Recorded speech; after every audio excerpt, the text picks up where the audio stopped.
ऐसा कितने लोग ज्वाइन किए?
आप जबरदस्ती पैसा मांगते हो।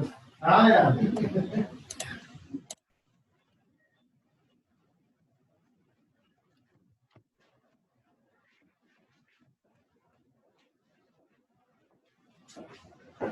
कितने लोग हुए थे ऐड? 22 कितने हुए? ये तो अभी 11। सभी हो जाएंगे।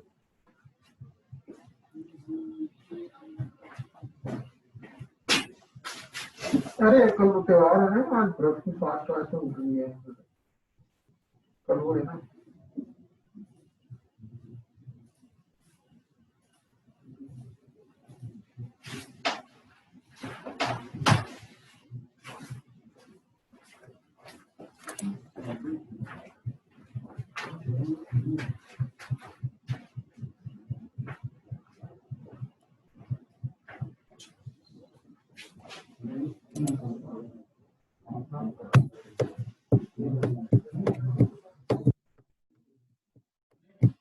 आप ये लिखना है नहीं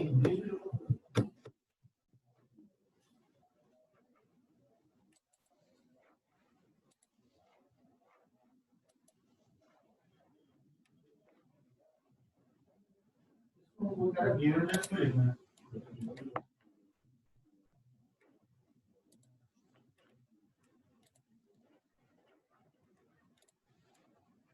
स्क्रीन दिख रही है मेरी? हाँ सर। Yes sir. स्टार्ट करें? हाँ sir. Yes sir. Last class में अपन लोगों ने डिस्कस किया था फ्लैंक वियर के बारे में, है ना? उसकी सारी स्टेजेस देखी थी हमने, कौन सी स्टेज में होता है। सबसे पहला स्टेज होता है, फर्स्ट स्टेज में एक्सेलरेट करता है, टूल फ्लैंक वियर बढ़ता है क्योंकि शार्प नोज होती है इस ड्यूरेशन में, इस वजह से चांसेस ज्यादा रहते हैं, टूल फ्लैंक बढ़ता है कटिंग टाइम के साथ साथ। फिर जैसे ही क्या होता है कि सेकेंड फेज आता है, सेकेंड फेज में क्या होता है कि यहाँ पे जो प्रोसेस हुई है, यहाँ पे क्या है, टेम्परेचर हाई हो जाने से क्या है कि जो हमारा वर्कपीस है उसकी जो चिप्स निकलती हैं वो टूल में चिपक जाती हैं, जिसको अपन बुलटअप भी कहते हैं। बुलटअप बात की थी, बुलटअप एज को क्या कहते हैं।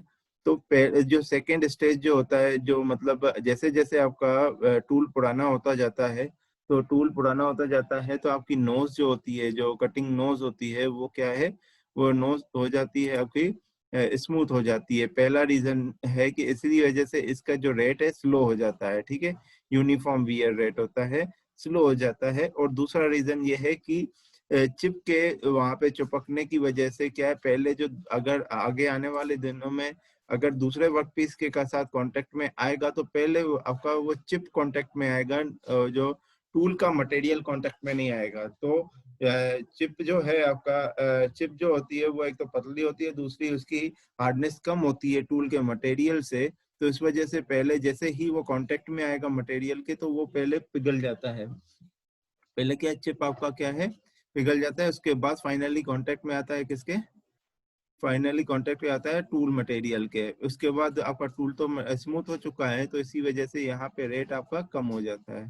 ठीक है, फाइनली यहाँ पे जब पहुंच जाता है थर्ड स्टेज में क्या होता है, थर्ड स्टेज में क्या है कि टूल का टेम्परेचर जैसे जैसे टूल को यूज करते जाते हैं तो टेम्परेचर इंक्लूड होता जाता है। टेम्परेचर इफेक्ट की वजह से वहां पे कोरोजन, टूल की नोज में कोरोजन की पॉसिबिलिटी हो जाती है, कोरोजन हो जाता है। कोरोजन की वजह से वहाँ यहाँ पे क्या है, यहाँ पे थोड़ा मटेरियल आपका टूल का नोज है वो रफ हो जाती है। टूल की नोज रफ हो जाएगी, अब फिर आपका वर्कपीस के कांटेक्ट में आएगा तो वर्कपीस और टूल के बीच में अगर कांटेक्ट में आता है तो वैसे ही टेम्परेचर बहुत ज्यादा हाई होता है। अब अगर टूल आपका रफ हो गया तो टेम्परेचर और ज्यादा हाई हो जाएगा। टेम्परेचर के और ज्यादा हाई हो जाने की वजह से यहाँ पे टूल आपका फ्लैंक वियर और ज्यादा बढ़ जाता है। ठीक है, ये हमने लास्ट क्लास में डिस्कस किया था और आज की क्लास में अपन डिस्कस करेंगे क्रेटर वियर। ठीक है, एक वियर था आपका फ्लैंक वियर, दूसरा था आपका क्रेटर वियर। अभी डिस्कस करेंगे अपन क्रेटर वियर के बारे में। ठीक है, तो क्रेटर वियर क्या था, क्रेटर वियर का डायग्राम अपन ने देखा था, याद होगा आपको डायग्राम कुछ ऐसा था क्रेटर वियर का, यहीं पे डायग्राम था। ये क्रेटर वियर का डायग्राम आपको दिख रहा है यहाँ पे। क्रेटर वियर कहाँ पे होता है, ये रेक फेस है आपका, ये वाला जो फेस है रेक फेस है, ये वाला जो है फ्लैंक फेस है। अगर रेक फेस पे ऐसे डॉट्स बन जाते हैं, अगर जैसे अपन ने हार्डनेस करते हैं तो जो बॉल है वो टकराता है।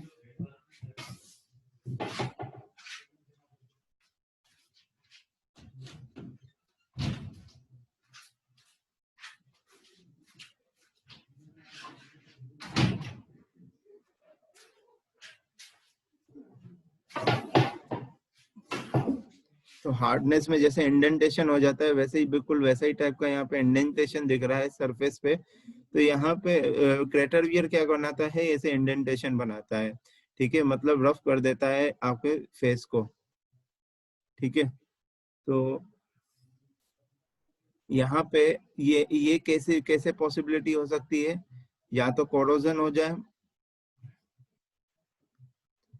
या तो कोरोजन हो, है ना, या फिर आपका यहाँ पे मटेरियल एक मटेरियल का और दूसरे मटेरियल, मतलब दो जो फिजिकल बॉडीज हैं दोनों के बीच में कांटेक्ट हो। तो यहाँ पे किस वजह से होता है, ये जो फेस होता है आपका रेक फेस होता है, रेक फेस पे क्या है आपका चिप निकलती है, रेक फेस से होते हुए आपकी चिप फ्लो करती है, चिप फ्लो करती है और यहाँ से कटता है और ऊपर से यहाँ पे चिप फ्लो करता है।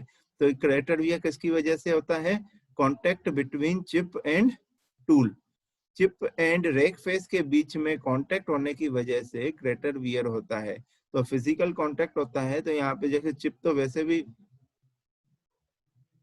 आज बहुत ज्यादा लेट आ रहे हैं लोग, क्यों, क्या हो गया। अभिनव खंडेलवाल लेट आया है, हार्दिक मीना लेट आया है, हर्ष शर्मा लेट आया है, ये हर्षित राठौर लेट आया है, सब लेट आ रहे हैं क्यों, क्या बार बार ऐड करूंगे सबको, टाइम पे आया करें। सर ने छोड़ दिया, उसके जस्ट बाद मैं यहाँ पे ऑनलाइन आ गया था। अगली बार से ध्यान रखना टाइम पे है ना। तो यहाँ पे देखें कि बार बार एडमिट करने में डिस्टरबेंस होता है, क्लास रुकती है तो वैसे ही डिस्टरबेंस हो जाता है, इसीलिए और कोई दिक्कत नहीं है।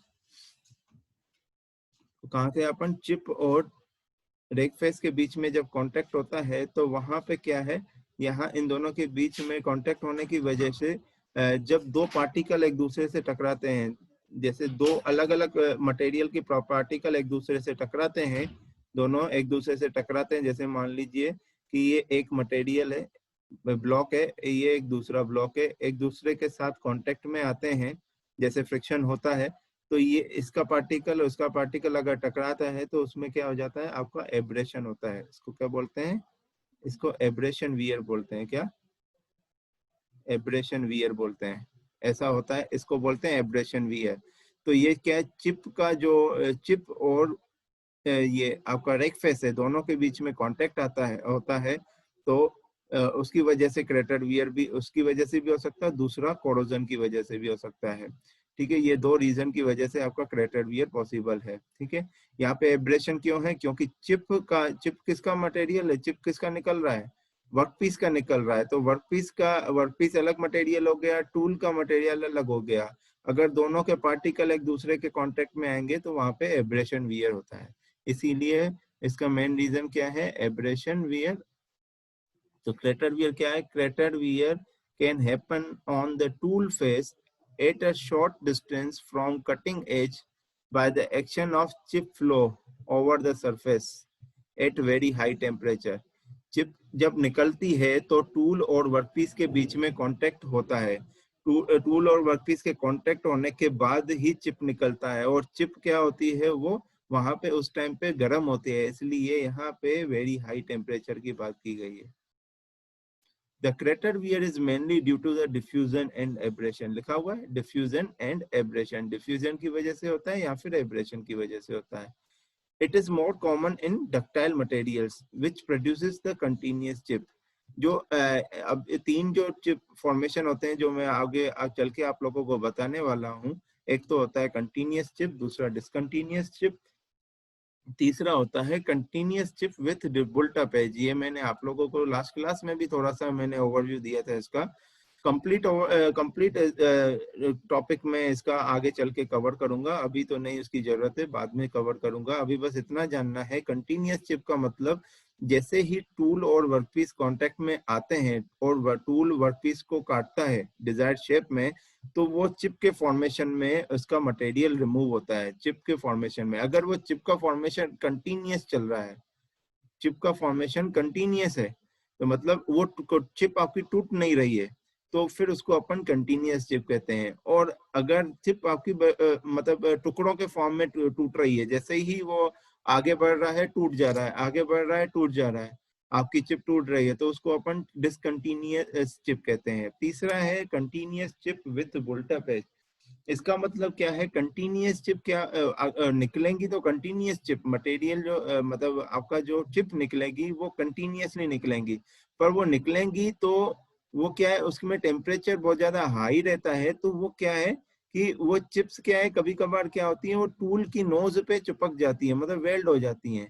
टूल की चिप पे वेल्ड हो जाएंगी तो वहां पे क्या होगा, बुल्ट अप एज बनती है, कहाँ पे, टूल पे बुल्ट अप, इसीलिए उसको बोला जाता है continuous chip with built up edge. इसको रोकने के लिए अपन क्या कर सकते हैं, टूल और वर्कपीस जहाँ पे कांटेक्ट करते हैं, जहाँ पे मतलब टूल और वर्कपीस के बीच में कांटेक्ट होता है, वहां पे अपन कूलेंट प्रोवाइड करते हैं। कूलेंट प्रोवाइड करने से क्या है कि क्या होता है, टूल और वर्कपीस के जो इंटरफेस है वहां पे टेम्परेचर नॉर्मल रहता है। फिर उसके बाद जो चिप का फॉर्मेशन होता है उसमें भी टेम्परेचर आपका नॉर्मल रहता है। अल्टीमेटली जो चिप चिपक रही है टूल पे, वो टेम्परेचर हाई होने की वजह से चिपक रही है, और अगर टेम्परेचर हाई नहीं होगा तो वहां पे आपका बुल्टा पेज बनेगी ही नहीं। अब फाइनली दूसरी आखिरी बात कर रहा हूँ, ये आपको आगे चल के पता चल जाएगा कि ये जो मोस्टली जो आपका कंटिन्यूअस चिप फॉर्मेशन होता है वो आपका डक्टाइल मटेरियल्स में होता है, जैसे कि माइल्ड स्टील। माइल्ड स्टील का आप मशीनिंग ऑपरेशन करेंगे अगर, तो उसमें जो चिप फॉर्मेशन होता है कंटिन्यूअस निकलता है, टुकड़ों के फॉर्म में नहीं निकलता है। अगर कंटिन्यूअस चिप फॉर्मेशन होगा तभी तो चिप और रेक फेस के बीच में कांटेक्ट होगा। अगर कंटिन्यूअस चिप फॉर्मेशन नहीं होगा, टूट के निकलेंगे तो टूट के तो बाहर चले जाएंगे, चिप बाहर चले आएंगे तो कांटेक्ट तो होगा ही नहीं रेक फेस और उसके बीच में, चिप के बीच में। अगर दोनों के बीच में कांटेक्ट ही नहीं होगा तो फिर क्रेटर वियर होगा ही नहीं। तो क्रेटर वियर मोस्टली किस में होता है, डक्टाइल मटेरियल्स में होता है, because of continuous chip formation. Crater wear occurs on the rake face, ये तो पता ही अपन को, at the very high speed. Prince जिंगर लाइन क्यों बना रहे हो, प्रिंस जिंगर, हेलो।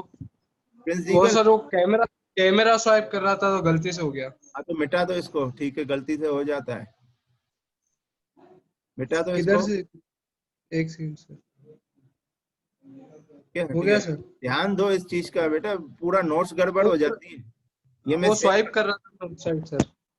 इसको सेव करता हूँ मैं, आप लोगों को तभी नोट्स प्रोवाइड करता हूँ कि नहीं, उसमें कुछ भी हाँ सर। आपका एनोटेशन इंक्लूड होता है। ओके चलिए सर। ठीक है। At very high speed the greater wear predominates. अच्छा ये बताइए, लास्ट क्लास में जो डिस्कस किया था मैंने, ये कब फ्लैंक वियर कब प्रीडोमिनेट करता है, बताया था ना? लो स्पीड पे सर। लो सर स्पीड लो पे। स्पीड पे फ्लैंक वेरी भी गुड वेरी गुड, लो स्पीड और हाई एमआरआर। एमआरआर मतलब मटेरियल रिमूवल रेट। ये देखिए, material removal rate. Material removal rate increase the flank wear increase, है ना? तो अगर लो स्पीड होगी तो आपका फ्लैंक वियर प्रीडोमिनेट करेगा, अगर हाई स्पीड होगी तो ग्रेटर वियर प्रीडोमिनेट करेगा। अब इससे अपन को पता चल रहा है, देखो कनेक्टिविटी बनाना जरूरी होती है। मतलब हाई स्पीड हो रही है तो आपका कंटिन्यूअस चिप फॉर्मेशन होता है। देखिए इससे क्या पता चल रहा है, at very high speed greater wear predominate. अब ग्रेटर वियर प्रीडोमिनेट कब, ग्रेटर वियर कब बनेगा, जब कंटिन्यूअस चिप बनेगी। कंटिन्यूअस चिप बनेगी तभी जाके कांटेक्ट होगा चिप और टूल के बीच में। अब चिप कंटिन्यूअस मतलब हाई स्पीड जहां पे होता है वहां पे कौन सा चिप फॉर्मेशन होता है, कंटिन्यूअस चिप फॉर्मेशन आता है। ये चीज का पॉइंट बिल्कुल ध्यान रखना, आगे चल के कंटिन्यूअस चिप डिसकंटिन्यूअस चिप के बारे में बताऊंगा ना, तो नंबर ऑफ पॉइंट्स आएंगे इस इन पॉइंट्स की वजह से कंटिन्यूअस चिप बनेगा। तो ये वन ऑफ द पॉइंट है, at very high speed the continuous chip formation will occur. ठीक है। The for the crater wear temperature is main culprit, बिल्कुल टेम्परेचर तो होगा ही।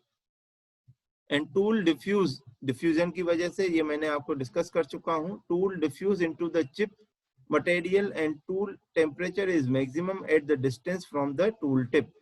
ये क्या है, tool temperature is maximum at the distance from the tool tip. मतलब इसका मतलब क्या है कि इस जोन में, इस वाले जोन में आपका टेम्परेचर सबसे ज्यादा हाई रहता है।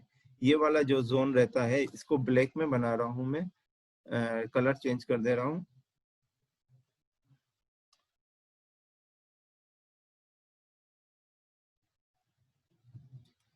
इस जोन में आपका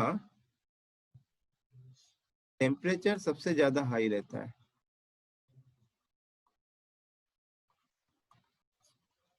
ठीक है।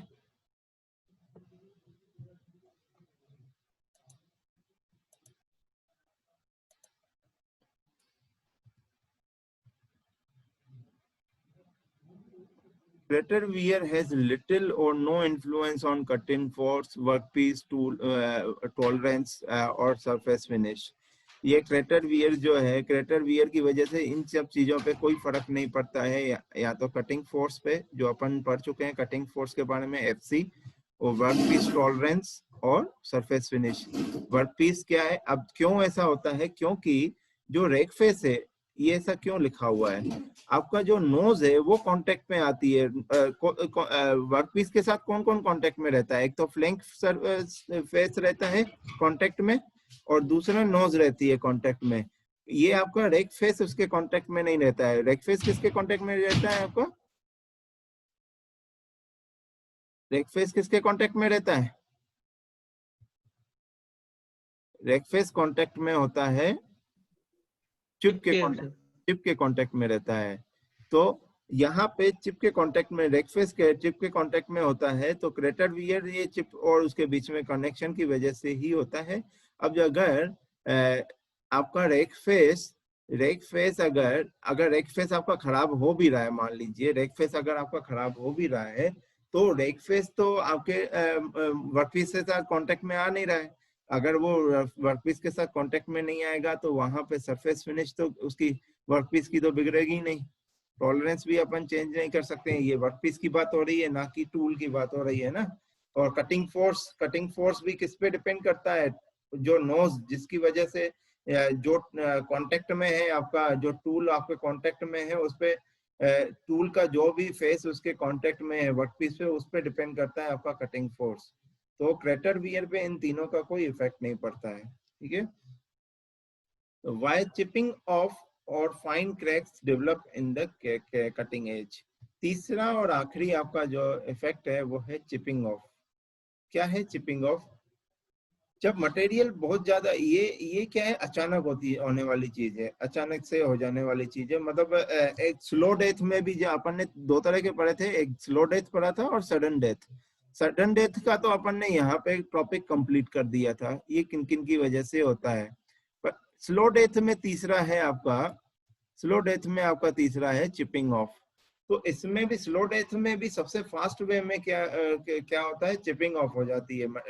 आपका जो फाइन मतलब क्या है कि क्रैक्स बनने लगते हैं मटेरियल में। अगर टूल में अगर क्रैक्स बनने लगता है, टूल में अगर क्रैक्स बनने लगते हैं तो वहां पे ये प्रॉब्लम उसको बोलते हैं चिपिंग ऑफ। मतलब जैसे फटीग होता है, फटीग जैसे अगर साइकिल, अब जैसे टूल का यूज कर रहे हैं, कहीं पे कटिंग फोर्स 400 न्यूटन लगा रहे हैं, कहीं पे कटिंग फोर्स 600 न्यूटन लगा रहे हैं, कहीं पे कटिंग फोर्स अपन 300 न्यूटन लगा रहे हैं, तो अपन क्या कर रहे हैं, वेरिएबल लोडिंग अप्लाई कर रहे हैं। वेरिएबल लोडिंग अप्लाई करने की वजह से वहां पे फटीग फेलियर हो सकता है। उस पे किस पे, आपके टूल पे। टूल पे अगर फटीग फेलियर हो रहा है तो वहां पे क्या है कि क्रैक फॉर्मेशन होने लगते हैं, माइक्रो क्रैक फॉर्मेशन।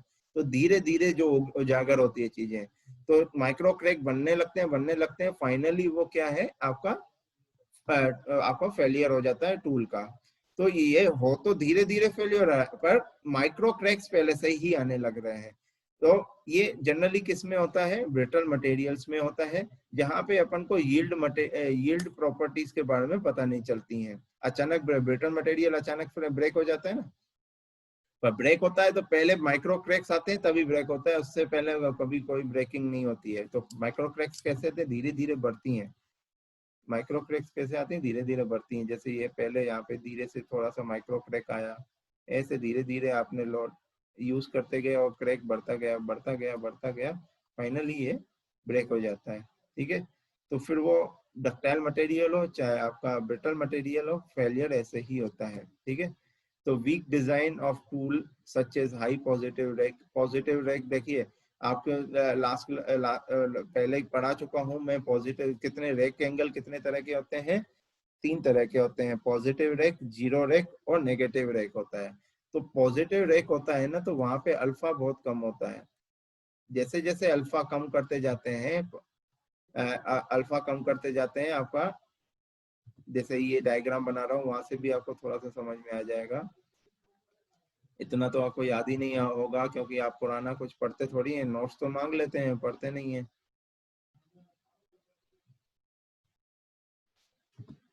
इतना तो याद है ना, पढ़ाया है। तो देखिए ये आपका अल्फा होता है। ठीक है, अल्फा होता है। जैसे जैसे आप अल्फा की वैल्यू कम करते जाओगे, जैसे जैसे अल्फा की वैल्यू कम करते जाओगे, टूल आपका मोटा होता जाता है, होता जाएगा। ये देखिए होता जाएगा। समझ में आ रहा है, समझ में आ रहा है कि नहीं? जवाब तो दो बेटा। Rakesh yes sir. बेटा समझ में आया क्या बोला मैंने? Yes sir. झूठ में मत बोलना बेटा। अभी आप अपने लिए सर, बोल रहे हो, मैं- जो भी झूठ बोल रहे हो अपने लिए बोल रहे हो। समझ में आ रहा है, अच्छी बात है। नहीं समझ में आ रहा है फिर भी आप बोल रहे हो समझ में आ रहा है, तो आप अपना ही नुकसान कर रहे हो। क्योंकि अभी हम फिजिकल कांटेक्ट तो नहीं, में तो नहीं है अपन। अब मैं आपको वर्चुअली देख रहा हूँ, अब मैं आपकी शक्ल देख के तो पहचान नहीं सकता कि आपको समझ में आया कि नहीं। अगर आपको सही में समझ में नहीं आया फिर भी नहीं बता रहे हो तो ये आपका लॉस है, मेरा नहीं है ना। तो अगर आपको समझ में नहीं आ रहा है तो ये आपकी जिम्मेदारी बनती है कि आपको पूछना कि सर ये चीज मेरे को। भावेश सेन क्या हो गया? चालू है वो बड़बड़ बच्चा जारी कर ले जाओ। क्यों हर्ष शर्मा बातें क्यों कर रहे हो? Hello sir. हाँ सर टूल मोटा कैसे होगा एंगल चेंज होने से? ये देखो बेटा, टूल पहले बनाते हैं, फिर वर्कपीस और टूल के बीच में कांटेक्ट होता है। यहाँ पे ये देखिए, ये देखिए यहाँ पे ये चिप फॉर्मेशन पहले से ही नहीं हो गई है। चिप फॉर्मेशन हमने पहले, ये क्या है, मटेरियल यहाँ से लेकर यहाँ तक टूट चुका है, तभी ये चिप दिख रही है आपको। ठीक है, तो ये डायग्राम ही ऐसा बना है, देखिए पहले टूल यहाँ पे है, अगर जैसे जैसे आप अल्फा बढ़ाओगे तो चिप और ऊपर होती जाएगी। ठीक है, ये आपका टूल ऐसे हो जाएगा, ये आपका टूल का रेक फेस है और ये आपका वर्टिकल, ये अल्फा। ठीक है, अब ये देखिए इस वाले टूल में और इस वाले टूल में फर्क दिख रहा है कि नहीं? नहीं सर, वो तो मैं समझ गया कि एंगल चेंज हो, लेकिन टूल का शेप तो वही रहेगा, टूल मोटा थोड़ी होगा। बेटा टूल आप कैसे बनाते हो, ये आप समझ क्या रहे हो? ये रेक फेस, रेक एंगल का मतलब क्या है, समझ रहे हो? रेक एंगल का मतलब angle between rake face and cutting side of chip, cutting side of chip, sorry normal angle between reference and rake face. ये रेफरेंस लाइन है और रेक फेस के बीच में vertical reference between vertical reference and angle, और ये जो angle दिया जाता है अल्फा, वो अपन टूल को देते हैं, ना कि ये वर्कपीस को देते हैं। ये कनेक्शन नहीं है। अपन जब टूल की डिजाइन करते हैं ना, टूल की डिजाइन होती है, आगे चल के ये टूल की डिजाइन अपन पढ़ेंगे, ये ऐसे कुछ करके डिजाइन होती है टूल की, ये टूल अपन बनाते हैं तो उसमें रेक एंगल दिया जाता है। रेक एंगल किस में दिया जाता है? टूल में दिया जाता है। तो अगर आप रेक एंगल को बड़ा करोगे, पॉजिटिव बढ़ाते जाओगे, तो आपका जो टूल है, जो नोज है, वो मोटी होती जाएगी। मतलब उसका जैसे पहले शार्प है, ठीक है, ऐसा शार्प है, तो वो थोड़ा सा और ऐसा मोटा हो जाएगा। जैसे जैसे रेक एंगल बढ़ाते जाओगे, ये आपका मोटा होता जाएगा। ये आपको लास्ट पहले पढ़ा चुका हूँ ये चीज, अभी फिर से पढ़ाने की जरूरत। रेक एंगल तो नेगेटिव ले जाते हैं तब बड़ा होता है ना सर? हेलो हाँ हाँ हाँ, सॉरी, ये रे टूल तो सब एक मिनट, गलती हो गई, तो तब बड़ा होता है ना सर? बिल्कुल बिल्कुल गलती हो गई, कंफ्यूज हो गया मैं। यहाँ पे ये टूल जैसे जैसे जैसे आप अल्फा कम करते जाओगे, मतलब रेक एंगल अगर कम करते जाओगे, वैसे वैसे आपका टूल मोटा होता जाता है। ये मैं पढ़ा चुका हूँ आप लोगों को। ये जैसे जैसे अल्फा की वैल्यू आप कम करते जाओगे, आपका जो टूल का जो नोज है, नोज आपकी बढ़ती जाएगी। ये मैंने आपको बनाया था, शायद मैं पीपीटी दिखाता हूँ, पीपीटी में आपको शो करवाता हूँ। आप लोग भूल गए हो शायद, देखते हैं, मैंने शायद सेकंड क्लास में पढ़ाया था।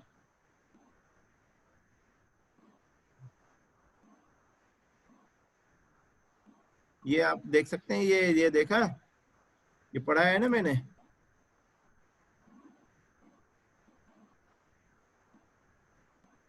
ये है, देखिए जैसे जैसे अल्फा की वैल्यू अपन, ये कौन सा है आपका? Rake angle is provided to the chip positive, negative and zero. ये देखिए, ये चिप दिख रहा है, ये वाली चिप, ये चिप दिख रही है, ये अल्फा पॉजिटिव अल्फा, ये जीरो अल्फा। ये देखिए इन्होंने जो अल्फा, ये इनके लिए अल्फा जो है ना, ये गामा जो है ना, इनके लिए रेक एंगल है। अल्फा जो है क्लियरेंस एंगल है। तो मैंने आपको बताया भी था, ये एक्चुअली में हमारे हिसाब से क्या है, ये क्या है, ये पॉजिटिव अल्फा है और ये क्या है, पॉजिटिव गामा है। ठीक है, तो जैसे ये पॉजिटिव, ये जैसे ही आप उसको पॉजिटिव देते जाते हैं, तो ये नीचे, ये फेस आपका नीचे होता जाएगा, ये नीचे होता जाएगा। जैसे जैसे अल्फा बढ़ाते जाओगे, आपका जो टूल है वो पतला होता जा रहा है कि नहीं होता जा रहा है। और देखिए अगर इसको जीरो करेंगे तो ये फेस कहाँ जाएगा, इधर, ये फेस इधर जाएगा, ये फेस इधर आ गया। अब देखिए ये टूल मोटा हो गया कि नहीं हो गया, ये नोज मोटी हो गई।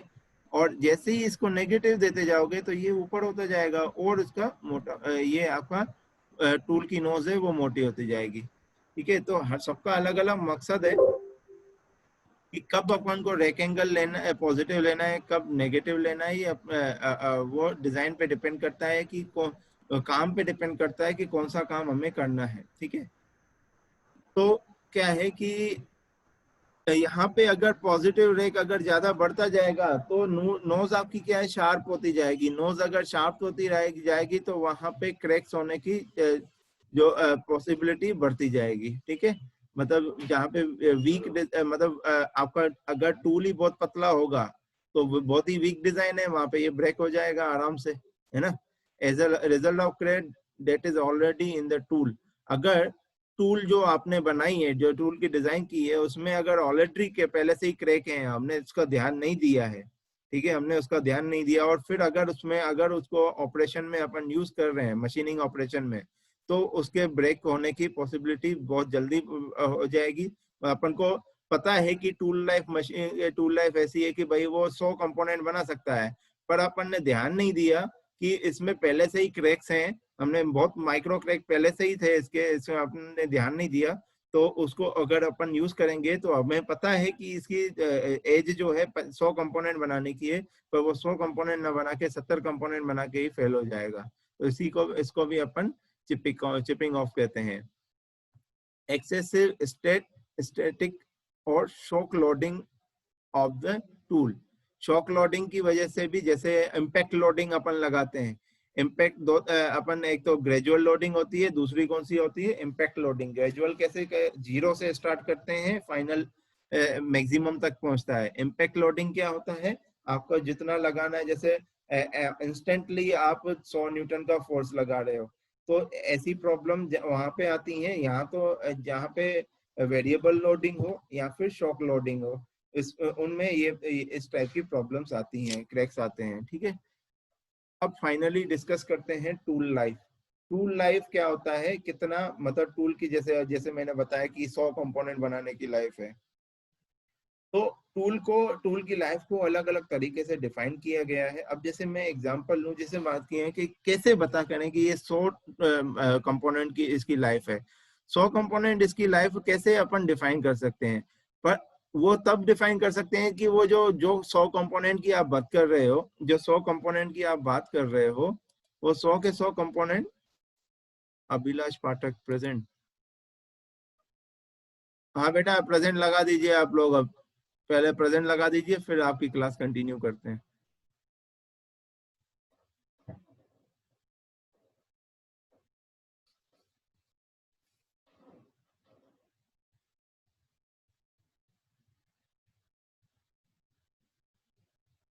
जल्दी से प्रेजेंट लगा दीजिए बेटा। 26 पार्टिसिपेंट्स हैं।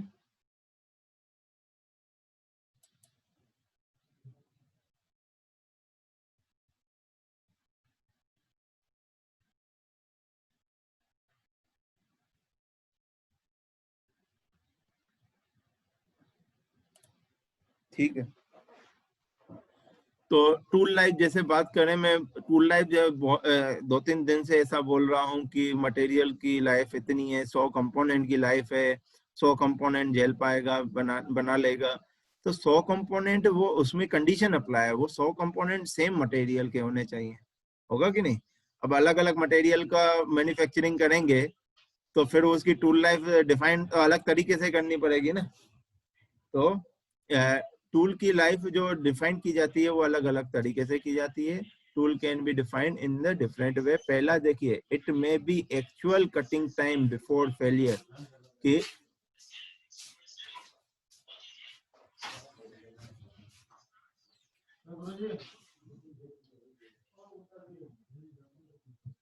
It may be actual cutting time before failure. Actual cutting time, कितना टाइम लगा रहा है फेलियर होने में, 1 साल लगा रहा है, 2 साल लगा रहा है, 3 साल लगा रहे हैं। फिर उसमें कंडीशन ये अप्लाई नहीं है कि कौन से मटेरियल का वर्कपीस, कौन से वर्कपीस मटेरियल का कटिंग ऑपरेशन हो रहा है, यहाँ पे ये कंडीशन अप्लाई नहीं है। यहाँ पे अपन को क्या है कि जो कहीं जहाँ पे यूज करना है वहां पे यूज कीजिए, पर आप ये बताइए कि ये टूल को आपने ऑपरेशन किया है तो कितना टाइम चला है, 1 साल चला है, 2 साल चला है, 3 साल चला है, कितना साल चला है। तो ये समझाना बड़ा आसान है। जब अपन ने लिया मटेरियल, फिर जब इसका फेलियर हुआ तो अपन गिन लेंगे कितने साल हो गए। पर ये एक्चुअल टूल लाइफ नहीं बता पाता है। क्यों? क्योंकि किसी साल हमने ज्यादा उस पे कम टूल पे काम किया है, किसी साल कम काम किया है, तो अपन ईयर के हिसाब से, एक्चुअल कटिंग टाइम के हिसाब से हम प्रिडिक्ट नहीं कर सकते हैं टूल लाइफ को। इसीलिए इसको और मॉडिफाई करके आगे और डेफिनेशन पढ़ते हैं। देखिए, it may B volume of material removed before failure. अब देखिए बात आ गई किसमें कि पहले ही अपन को ये पता नहीं चल पा रहा था कि भाई एक साल में अपन ने 100 कंपोनेंट बनाए, दूसरे साल में अपन ने 50 कंपोनेंट बनाए, तीसरे साल में हमने 100-150 कंपोनेंट बनाए। तो अगर हर साल सेम कंपोनेंट का मतलब कंपोनेंट बना रहे हैं, नंबर ऑफ कंपोनेंट बना रहे हैं, तो ये एक्चुअल कटिंग टाइम आपको टूल लाइफ बता सकता है। पर अगर अलग अलग हो रहा है, जैसे कभी 50 हो रहे हैं, कभी 100 हो रहे हैं किसी साल, तो हम एक्चुअल प्रेडिक्शन नहीं कर सकते इसकी कि टूल की लाइफ क्या है। तो उसको मॉडिफाई करने के लिए, इसको मॉडिफाई करने के लिए क्या किया, अब मॉडिफाई करने के लिए ये definition I, volume of material remove before failure. तो जो वर्कपीस का जो वर्कपीस जो है, वर्कपीस और टूल के बीच में जब कांटेक्ट आता है तो मटेरियल रिमूव होता है। जो मटेरियल रिमूव होता है तो वो कितना वॉल्यूम, वो एक पर्टिकुलर टूल जो है वो जो 5-6 साल 7 साल जो चल रहा है, वो कितना मटेरियल रिमूव कर रहा है, कितना वॉल्यूम मटेरियल रिमूव कर रहा है, वो भी आपका क्या बताता है, टूल लाइफ बताता है। ठीक है। तीसरा टाइप का है आपका number of component produce before failure. Number of component, जैसे मान लीजिए कि आपने आज टूल लिया है और आपका वो टूल है 3 साल के बाद ब्रेक हो जा रहा है। ठीक है। इन सब में देखिए, इन सब में एक कंडीशन लग रही है, इन दोनों डेफिनेशन में एक कंडीशन लग रही है जो यहाँ पे लिखी नहीं हुई है। इसमें आपका मटेरियल शुड बी सेम।